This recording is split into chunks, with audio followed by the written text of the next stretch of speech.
As क्या है? तो बेटा एज की बात करने से पहले आप देखेंगे कि आपको आपकी बॉडी में, है ना, आपको आपकी बॉडी में 12 साल, 12 साल, 13 साल, 12 साल या 13 साल की उम्र में, चाहे बॉय हो या गर्ल हो, है ना, कुछ परिवर्तन दिखाई देते हैं। अब ये परिवर्तन क्या होते हैं? ये परिवर्तन होते हैं जब आप मेच्योर या प्यूबर्टी एज में आ जाते हैं, है ना, टीन एज के पहले की अवस्था है ये। आपके शरीर में कुछ परिवर्तन, अभी आपकी यही एज चल रही होगी, थोड़ी सी सर्दी है, मत टेंशन लीजिए, पर समझिए आपकी आवाज भारी हो जाती है। आवाज भारी हो जाना ये एक प्यूबर्टी का साइन है। समझे मेरी बात को? मैंने आवाज भारी करी, है ना। आपको आपके हेयर ग्रोथ होती हैं, तो ये सारी चीजें ये क्या है? प्यूबर्टी के साइन है। 12-13 साल की एज होती है।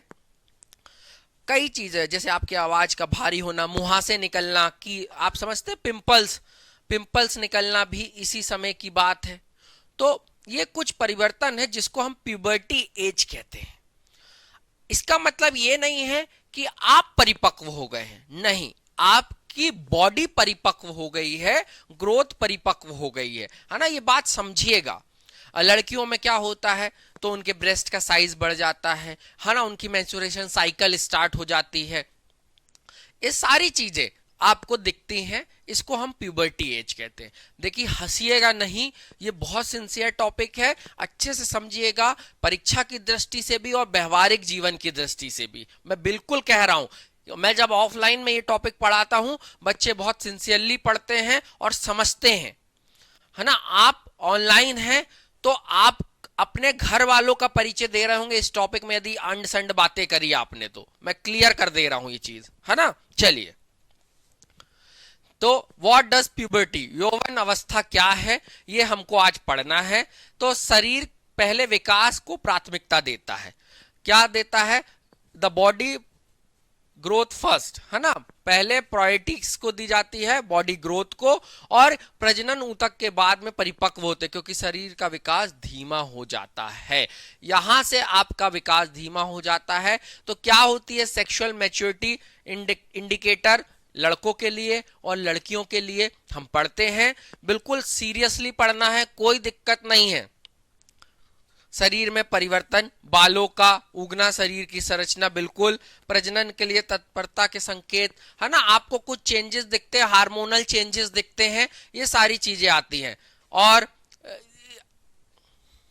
दूसरा, ये जो चीजें हैं मैंने आपको बताई, इस तरीके से धीरे धीरे चेंजेस होते हैं। फीमेल में चेंजेस दिखते हैं, मेंस्ट्रुएशन साइकिल स्टार्ट हो जाती है, यही सब चीजें इसमें बताई जाती है।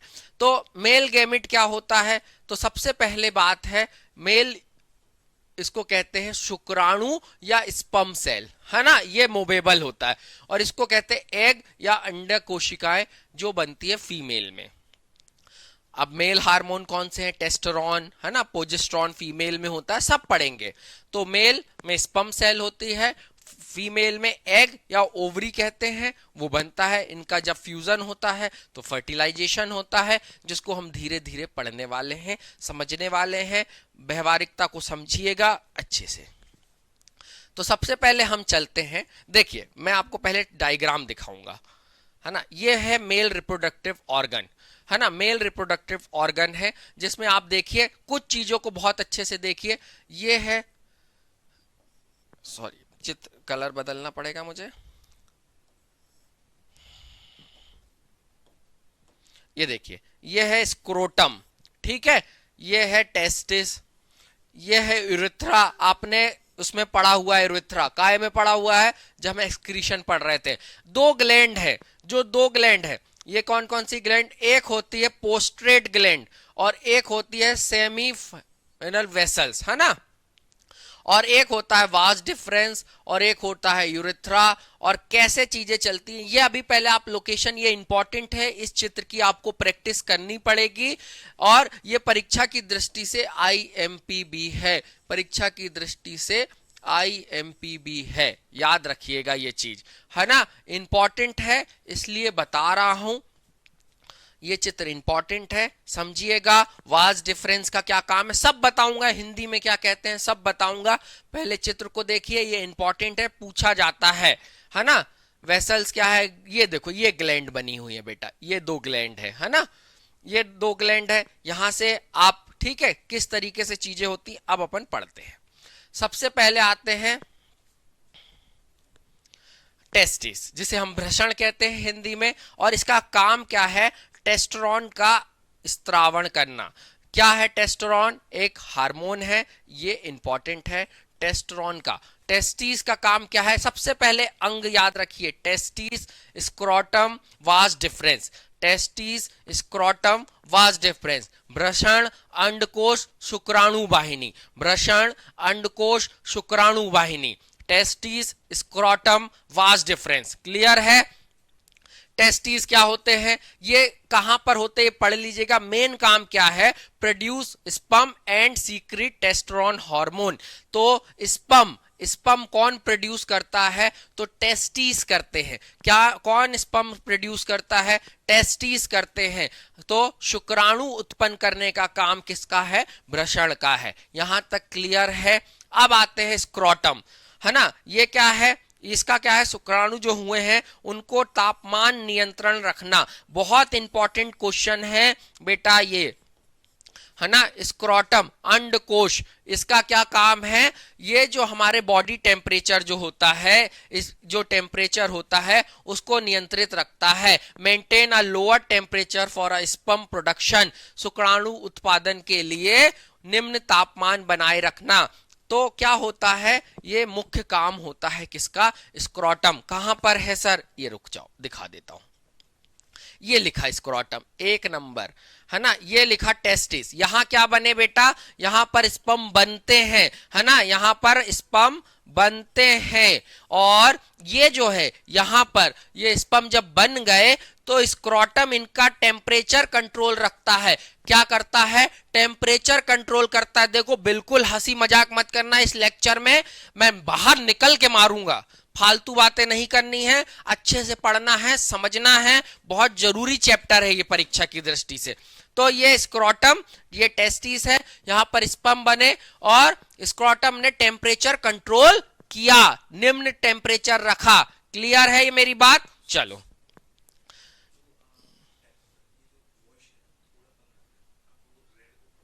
ठीक है। हाँ, अभी ये एडिट होगा तो अभी बात हो गई है। अच्छा, ओके। हाँ हाँ, समझ गया समझ गया, ठीक ठीक।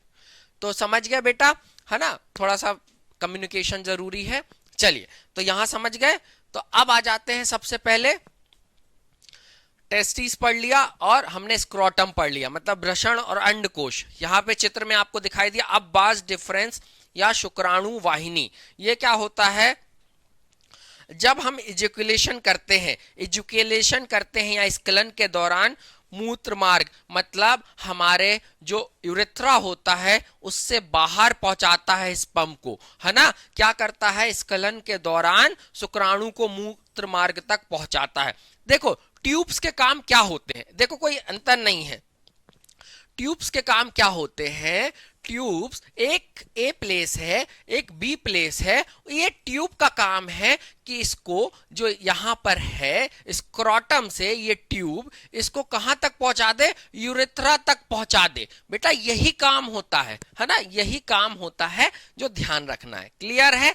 तो अब चित्र में भी दिखा दीजिए सर। बिल्कुल दिखा देता हूं। तो क्या होगा बेटा, ये जो होगा, ये देखो, ये जो है ये यहां से इसको कहां तक पहुंचाएगी, यहां तक पहुंचाएगी।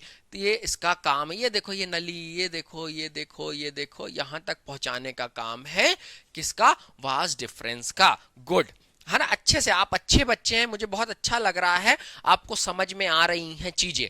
तो अब फिर से अभी तक जो पढ़ा एक बार फिर से चित्र में चलते हैं और समझते हैं। चलो गुड, देखो क्या पढ़ा सर, रुको। देखो बिल्कुल मस्ती नहीं बेटा, है ना, बहुत अच्छे बच्चे हो।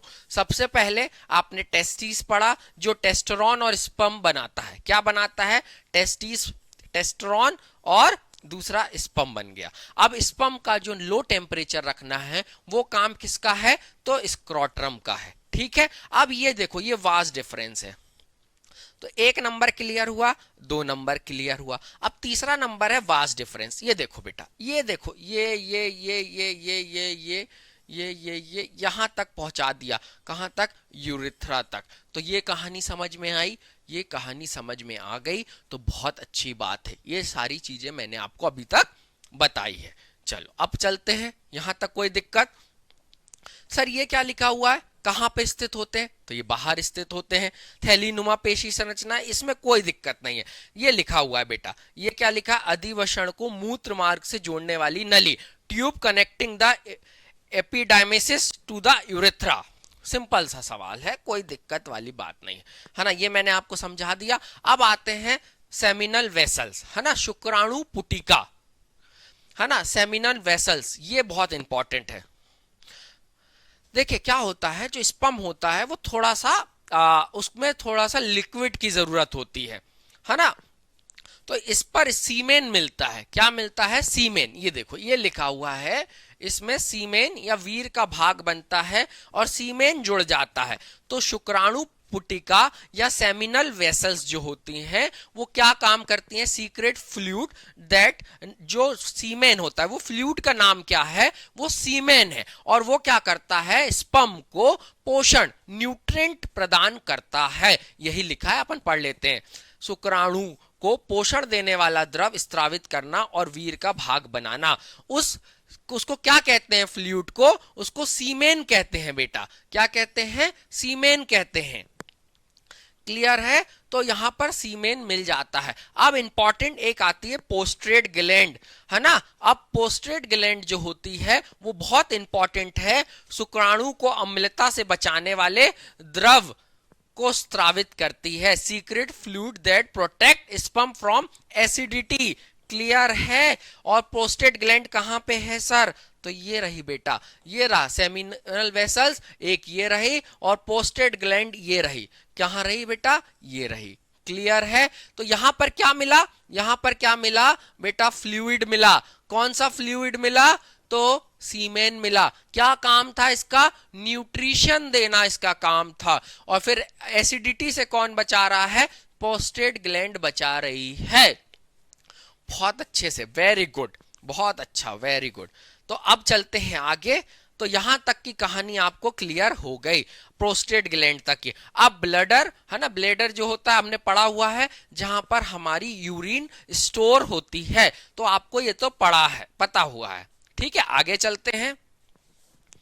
अब आते हैं यूरेथ्रा, जिससे यूरिन बाहर निकलती है। अब यूरेथ्रा से ही यूरिन भी बाहर निकलती है और स्पर्म भी बाहर निकलता है। देखो, स्पर्म एंड यूरिन डिस्चार्ज। ठीक है, तो क्वेश्चन आएगा, यूरिन कहां से बाहर निकलती है या स्पर्म कहां से बाहर निकलता है, तो यूरेथ्रा से निकलता है। और अगला क्या है, अपना पेनिस, लिंग, जिसे हम कहते हैं, ये बाहरी प्रजनन तंत्र का अंग है। और ये क्या करता है, ये आखिरी जो चीजें होती है उनको काम करता है, प्रोसेस करता है। तो ये सारे चीज अंग समझ में आए, पूरी प्रोसेस समझ में आई। फिर एक बार चित्र की ओर चलते हैं और समझते हैं। चलो कैसे समझोगे, मैं फिर से समझाता हूं बहुत अच्छे से। ये चित्र इंपॉर्टेंट है, मैंने आपको बताया हुआ है, पूरा ध्यान आपका यहीं पे रहेगा, फालतू इधर उधर की बातें नहीं करनी है बेटा। देखो ये मैं चित्र है और ये डायग्राम है। ये एक नंबर टेस्टिस है, टेस्टोस्टेरोन निकलेगा, और स्पर्म ये क्या करेगा, स्पर्म का टेम्परेचर कंट्रोल रखेगा। क्या, इधर देख लो, फर्स्ट नंबर टेस्टोस्टेरोन निकला, स्पर्म निकला, स्पर्म का टेम्परेचर कंट्रोल करा। वास्ट डिफरेंस इसको कहां तक पहुंचा रही है, ये कहां तक पहुंचा रही है, ये इसको पहुंचा रही यूरेथ्रा तक। पर भैया दो लोग रास्ते में मिलेंगे, एक सेमिनल वेसल्स मिलेगा और एक पोस्ट्रेट ग्लैंड मिलेगी।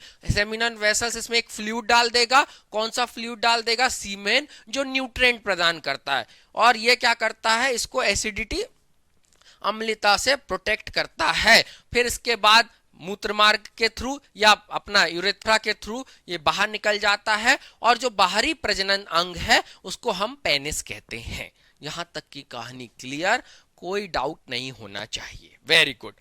अब आ जाते हैं अपन कुछ function of the male reproductive system. तो सबसे पहला क्या है, प्रोडक्ट जर्म सेल क्या करता है, स्पर्म को प्रोड्यूस करता है, रोगाणु मत लिखो, कोशिकाओं शुक्राणुओं का उत्पादन करता है। क्या मेल रिप्रोडक्टिव सिस्टम क्या करता है, तो सबसे पहले क्या करता है, वो स्पर्म का उत्पादन करता है या शुक्राणु का। और दूसरा क्या है, ये उसको जहां पर निषेचन मतलब फर्टिलाइजेशन होना है वहां तक पहुंचाता है, जहां पर फर्टिलाइजेशन होना है उस स्थल तक पहुंचाने का काम है मेल रिप्रोडक्टिव सिस्टम का। इससे एक बात और पता चली कि मेल स्पर्म जो होते हैं वो मोबाइल होते हैं और एक उसमें बहुत सारे स्पर्म बनते हैं।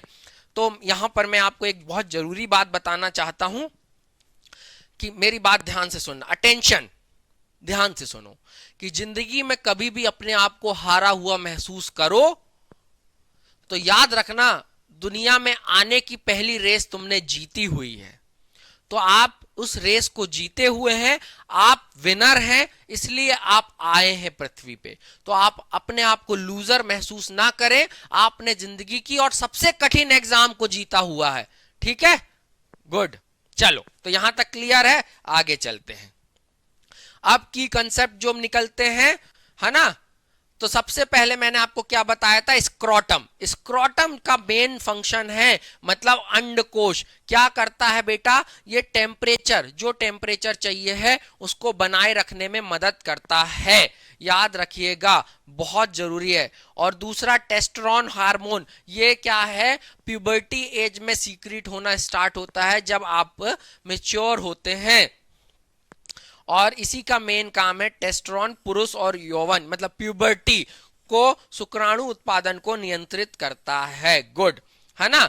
और तीसरा, sperms are carried in semen, मैंने बताया था कहां पर, सेमिनल वेसल्स जो फ्लूइड न्यूट्रिशन का काम करती हैं वहां पर। और ये क्या करता है, न्यूट्रिशन ऐड करता है, पोषण, ट्रांसपोर्ट के लिए जो न्यूट्रिशन चाहिए वो। और मूत्र मार्ग, मूत्र शुक्राणु दोनों के लिए समान वर्ग के रूप काम करता है। यूरिथ्रा जो होता है वो स्पर्म के लिए भी काम करता है और आपकी यूरिन पास करने के लिए भी काम करता है। क्लियर है, मेरी कहानी समझ में आ गई, पूरी कहानी समझ में आ गई, बहुत अच्छी बात है। चलो अब आगे चलते हैं और ये चित्र भी आपको समझ में आ गया होगा, है ना। अब आते हैं female reproductive system. Female reproductive system बहुत इंपॉर्टेंट है ये भी, पर चित्र की प्रैक्टिस आपको मेल रिप्रोडक्टिव सिस्टम की करनी पड़ेगी। फीमेल का इजी है, आप बना सकते हैं, है ना। तो यहां पर देखिए, ये ओवरी हो गई, इंपॉर्टेंट है ना। ये वेजाइना हो गई, है ना। तो ये फिलिपियन ट्यूब हो गई, ये बिल्कुल ओविडक्ट, फिलिपियन डक्ट का काम क्या होगा, फिर कहीं किसी को लेके जा रही होंगे या एक्सेप्ट कर रहे हो। तो चलो शुरू करें।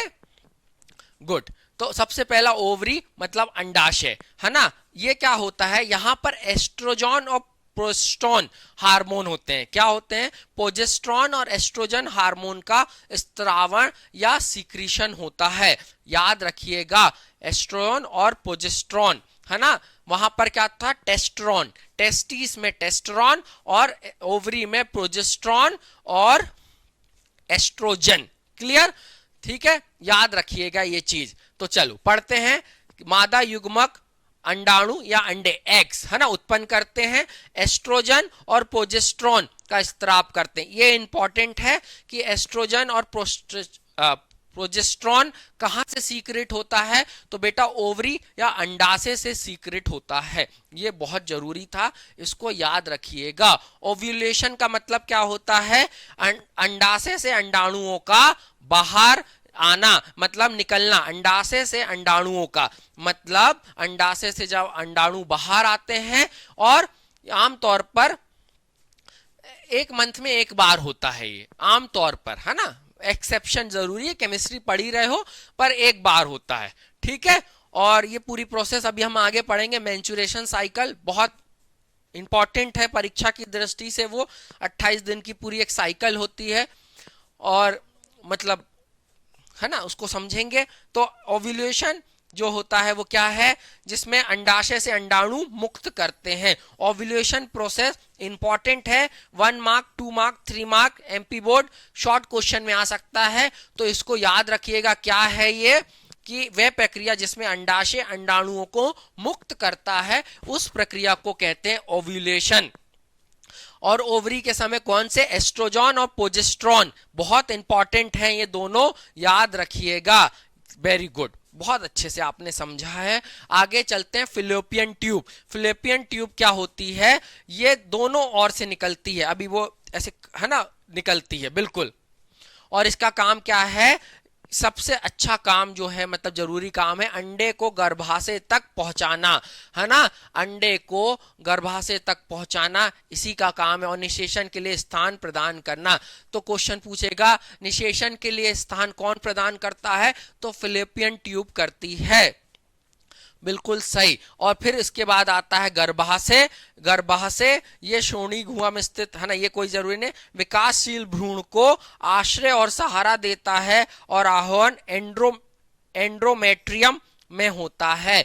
पेट में तो भैया आपका एक मिसकंसेप्ट है कि मम्मी बोलती है मैंने 9 महीने आपको कहां पे रखा, पेट में रखा। बेटा पेट में रखती मम्मी तो हाइड्रोक्लोरिक एसिड जला देता आपको, तो गर्भाशय में रखते हैं, याद रखिएगा, याद रखिएगा ये चीज, है ना।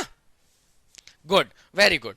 तो ये सारी चीजें आपने समझी। फिर आता है क्रेविक्स या गर्भाशय ग्रीवा, और ये क्या करती है, गर्भाशय को योनि से जोड़ता है, शुक्राणुओं के लिए मार्ग का काम करता है और प्रसव के दौरान फैलता है। जब आपका जन्म होता है, जब नॉर्मल डिलीवरी होती है तो इसका काम आता है, समझ गए। और जिस तरीके से पुरुषों में पेनिस है, वेजाइना महिलाओं में है, जो बाहरी है ना, इस तरीके से काम करता है। क्लियर है, आपने समझा चीजों को। और इंपॉर्टेंट कौन कौन सी दो, सबसे पहले इंपॉर्टेंट क्या है, हार्मोन है। सर कौन कौन से हार्मोन, तो एस्ट्रोजन और प्रोजेस्टेरोन, और मेल में क्या था, टेस्टोस्टेरोन था। दूसरा क्या कहते हैं, महीने में कितनी बार ओव्यूलेशन होता है, एक बार होता है, ठीक है। और अंडाशय से अंडाणुओं को निकालना ओव्यूलेशन कहलाता है, बिल्कुल सही बात है, वेरी गुड। तो यहां तक हमने पूरी चीजें पढ़ ली और ये समझ भी लिया, है ना। तो ये मोटी लेयर हो जाती है, ये सब चीज, ये फिलोपियन ट्यूब है, ओविडक्ट जिसको फिलोपियन टिप कहते हैं, ये देखो ये दोनों बना हुआ है, ठीक है। ये पूरी प्रोसेस होती है। तो मादा जननांग कोशिका अंडे या अंडाणु एक्स या ओवम का निर्माण करना, ओवा का निर्माण करना, और दूसरा काम क्या है, निषेचन के लिए स्थान प्रदान करना, और भ्रूण विकास के सहायक होता है। और सबसे जरूरी है प्रोजेस्टेरोन और एस्ट्रोजन स्त्रावित करता है। तो यहाँ पे ये चीज हमको समझ में आती है, समझ गए मेरी बात, है ना, समझ गए, वेरी गुड, बहुत अच्छे से समझ गए। अंडाशय और अंडे हार्मोन उत्पन्न करना, है ना, ये बिल्कुल की कंसेप्ट निकला। और निषेचन फिलोपियन ट्यूब में होता है, ये रहा, ये रही फिलोपियन ट्यूब, यहाँ पर निषेचन होता है, मतलब फर्टिलाइजेशन होता है। क्लियर है मेरी बात, समझ में आई आपको, तो बहुत अच्छी बात है। अब चलते हैं आगे और आगे की कहानी समझते हैं। गर्भाशय भ्रूण का विकास में सहायक है, ये तो बिल्कुल प्लेसेंटा, हाँ बेटा, प्लेसेंटा जो होता है वो क्या होता है, आवश्यक तत्वों और न्यूट्रिशन का काम करता है ना। जैसे बच्चा पेट के अंदर है, मतलब पेट में नहीं गर्भाशय में है, तो दिक्कत क्या होती है, उसको न्यूट्रिशन कैसे मिले, उसको खाना कैसे मिले, तो प्लेसेंटा बहुत इंपॉर्टेंट है। प्लेसेंटा याद रखिएगा, प्लेसेंटा अपने आप में एक इंपॉर्टेंट क्वेश्चन है। प्लेसेंटा पोषक तत्वों और अपशिष्ट पदार्थों का आदान प्रदान के लिए सुगम बनाता है। तो क्वेश्चन कैसा बनेगा कि जो बेबी है, जो पेट के अंदर, जो गर्भाशय में है, उसको न्यूट्रिशन या उसके अपशिष्ट पदार्थ इधर से उधर कैसे हो रहे हैं, तो प्लेसेंटा के द्वारा हो रहे हैं। क्लियर है। और देखो अब समझना, लाखों स्पर्म निकलते हैं, है ना, लाखों स्पर्म निकलते हैं, कोई सीमा नहीं है, और एक कोई स्पर्म गर्भाशय तक जा पाता है, और जरूरी नहीं है हर बार जाए। यदि फर्टिलाइजेशन नहीं हुआ उस दिन, तो फिर होती है मेंसुरेशन साइकिल। और सलाम है फीमेल्स को, गर्ल्स को, इतने दर्द पीड़ा में भी मेंसुरेशन साइकिल। आपको छोटी सी उंगली में चोट लग जाती है तो आप कितना दर्द महसूस करते हैं, है ना। पर लगभग जितनी महिलाएं हैं वो 12-13 साल की उम्र से लेकर 40 साल की उम्र तक कितना खून बहा दे रही हैं, और इस दर्द में भी वह काम करती हैं, कई कई महिलाएं जो सरकारी नौकरी में है, प्राइवेट नौकरियों में है, कितना कुछ कुछ उनको झेलना पड़ता है, पर वो काम करती हैं, ऑफिस जाती हैं, घर का काम करती हैं। सलाम बनता है हमारी भारतीय नारी शक्ति को या दुनिया की किसी भी नारी शक्ति को। तो ये चीज आप ध्यान रखिएगा। और कभी भी आपको ऐसा कभी लगे तो आप ऐसे हीन भावना से ना देखिए, आप अभी छोटे हैं, आपको समझाऊंगा तो अगली पीढ़ी अच्छी समझदार होगी। इसलिए मैं आपसे ये बात बोल रहा हूं कि सलाम है उन महिलाओं को, सभी महिलाओं को, ठीक है।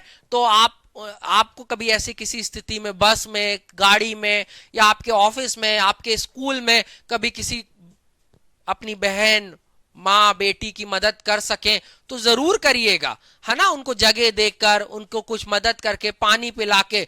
तो ये हम आगे पढ़ेंगे किस तरीके से होता है, पर ये बात मुझे याद आ गई तो जरूरी था, ठीक है। तो यदि निषेचन नहीं हुआ, फर्टिलाइजेशन नहीं हुआ, तो क्या होगा, मासिक धर्म आएगा, जिसे हम मेंसुरेशन साइकिल कहते हैं। 28 दिन की ये साइकिल होती है, 11, 12 साल, 13, 14 साल से लड़कियों में स्टार्ट हो जाती है और उसके बाद लगभग 50 साल की एज तक चलती है, ठीक है। आगे चलते हैं, चलो। अब क्या है, फर्टिलाइजेशन एंड डेवलपमेंट, भ्रूण का निषेचन और विकास। तो यहां पर दो केस बनेंगे बेटा। क्या दो केस बनेंगे, यदि निषेचन हो गया तो क्या होगा, यदि फर्टिलाइजेशन हो गया तो क्या होगा, और यदि फर्टिलाइजेशन नहीं हुआ तो क्या होगा। तो अब हमको इसको समझना है, ठीक है। तो fertilisation and development of embryo, भ्रूण का निषेचन और विकास। तो जब sperm enter the vagina during the intercourse and travel to the fallopian tube, तो ये सबसे पहले पहुंचेगा, है ना। उसके बाद क्या था, यदि शुक्राणु अंडे से मिलता है तो निषेचन होता है और जाइगोट बनता है ना। यदि वो पहुंचा, सबसे पहले क्या होगी, फर्स्ट स्टेप, कि सबसे पहले स्पर्म को कहां पहुंचना है, वेजाइना के थ्रू फिलोपियन ट्यूब में, और फिर वो मिलेगा किससे, फीमेल रिप्रोडक्टिव, है ना, जाइगोट से। तो यहां पर फिर जाइगोट बनता है, सॉरी, है ना, फर्टिलाइजेशन होता है और फिर होता है जाइगोट फॉर्मेशन, ठीक है। फिर जाइगोट से क्या बनता है, एम्ब्रियो बनता है, और जो गर्भाशय में प्रत्यारोपित होता है। यही लिखा हुआ है, पढ़ लेते हैं। Sperm enter the vagina during the intercourse and travel to the fallopian tube, संभोग के दौरान शुक्राणु योनि में प्रवेश करते हैं और फिलोपियन ट्यूब तक पहुंचते हैं। हमने क्या पढ़ा था, फिलोपियन ट्यूब निषेचन स्थान है, या फिलोपियन ट्यूब में निषेचन या फर्टिलाइजेशन होता है। तो इस तरीके से फिर यहां पर क्या होता है, मेल गैमेट और फीमेल गैमेट मिलते हैं, और यदि फर्टिलाइजेशन हो गया तो जाइगोट या युग्मनज का निर्माण होता है। फिर युग्मनज जो होता है, zygote divide two form of embryo which implement in the uterus. तो ये क्या होता है, फिर गर्भाशय में प्रत्यारोपित हो जाता है। और प्लेसेंटा, मैंने आपको बताया, जो न्यूट्रिशन देने का काम करता है, बहुत इंपॉर्टेंट है, एक स्पेशल टाइप का टिश्यू है, ठीक है, स्पेशल टिश्यू है जो न्यूट्रिशन और ऑक्सीजन, मां के रक्त से पोषण, ग्लूकोज और ऑक्सीजन देता है। और ये इंपॉर्टेंट है, यदि लास्ट ईयर क्वेश्चन नहीं आया है प्लेसेंटा पे तो लिख कर ले लो, परीक्षा हॉल में याद करोगे मुझे कि सर ने तो पेपर लीक कर दिया था। प्लेसेंटा आएगा इस साल, प्लेसेंटा का 3 नंबर पे क्वेश्चन बनेगा। तो याद रखिएगा, ऑक्सीजन कहां से देता है, मां के रक्त से देता है, और कहां, ग्लूकोज ऑक्सीजन देता है, और अपशिष्ट पदार्थों को बाहर भी निकालता है। गुड यार, वेरी गुड, ठीक है, यहां तक क्लियर है कहानी। फिर इसके बाद गर्भावस्था लगभग बेटा 9 महीने की होती है, और 9 महीने भी बहुत दर्द पीड़ा रहती है महिला को। और फिर उसके बाद लयबद्ध संकुचन के माध्यम से ये निकलता है बच्चा, यदि नॉर्मल डिलीवरी होती है तो ये पूरी प्रोसेस है ना। तो प्रत्यारोपण वह प्रक्रिया जिसमें निषेचित अंडा युग्मनज गर्भाशय की परत से जोड़कर भ्रूण का रूप ले लेता है। इंपॉर्टेंट है ना, ये पूरी प्रोसेस है। 9 महीने कैसे fertile egg, 2 cell stage, 4 cell, 8 cell, 16 cell, फिर ब्लास्टोसिस्ट, फिर फीटस, फिर फीटस फीटस फीटस 20 वीक्स तक ये पूरी प्रोसेस चलती है। और इस समय भी आपको ये पूरी प्रोसेस समझ में आ गई होगी बहुत अच्छे से, ठीक है। अब भ्रूण का पोषण मैंने बताया कैसे होता है। भ्रूण का पोषण इंपॉर्टेंट है, मैं फिर से बोल रहा हूं, प्लेसेंटा, प्लेसेंटा के थ्रू भ्रूण का पोषण होता है, जिसमें वो ऑक्सीजन देता है, ग्लूकोज देता है, और जो भी चीजें रहती हैं, अपशिष्ट पदार्थ, वेस्ट मटेरियल रहता है, उसको बाहर निकाल देता है। क्लियर है? गुड, इसको पढ़ लीजिएगा। अब यहां मां से भ्रूण तक पोषण, ऑक्सीजन, ये सब मैंने बता दिया है। अब जायगोट और फीटस, भ्रूण में क्या अंतर है, ये भी पूछे जाने वाला क्वेश्चन है।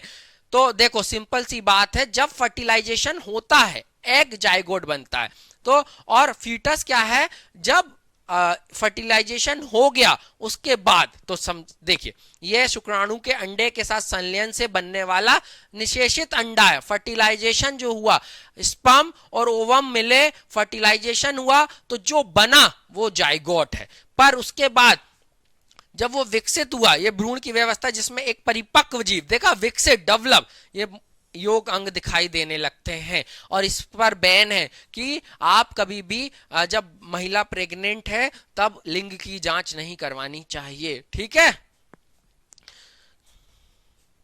युग्मनज कई बार विभाजित होकर भ्रूण बनता है। भ्रूण धीरे धीरे भ्रूण में विकसित, भ्रूण धीरे धीरे भ्रूण में विकसित होता है। बिल्कुल सही।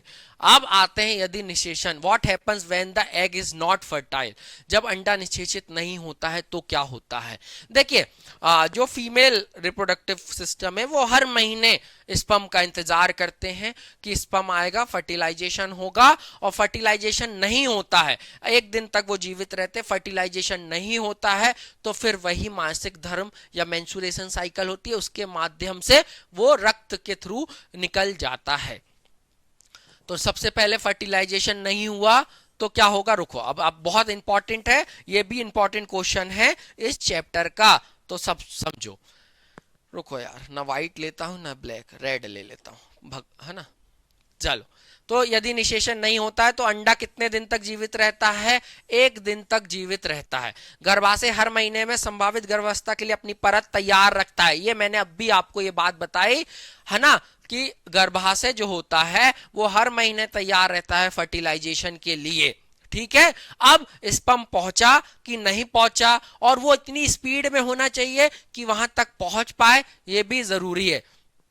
यदि अंडा निषेचित नहीं होता है तो गर्भाशय की परत टूट जाती है और योनि के माध्यम से बाहर निकल जाती है। यहां पर ही साइकिल स्टार्ट होती है। इस प्रक्रिया को मासिक धर्म कहते हैं। बेटा फर्टिलाइजेशन हुआ तो आप निषेचन हुआ, फर्टिलाइजेशन हुआ तो जाइगोट बना, फिर वो एम्ब्रियो बना, फिर 9 महीने की प्रेगनेंसी हुई। पर यदि नहीं हुआ तो फिर क्या होगा, देखो वो हर महीने इस चीज के लिए प्रिपेयर है कि फर्टिलाइजेशन होगा, पर फर्टिलाइजेशन नहीं होता है तो फिर क्या होता है, निषेचित, तो गर्भाशय की परत टूट जाती है और योनि के माध्यम से बाहर निकल जाता है एग्स। ठीक है।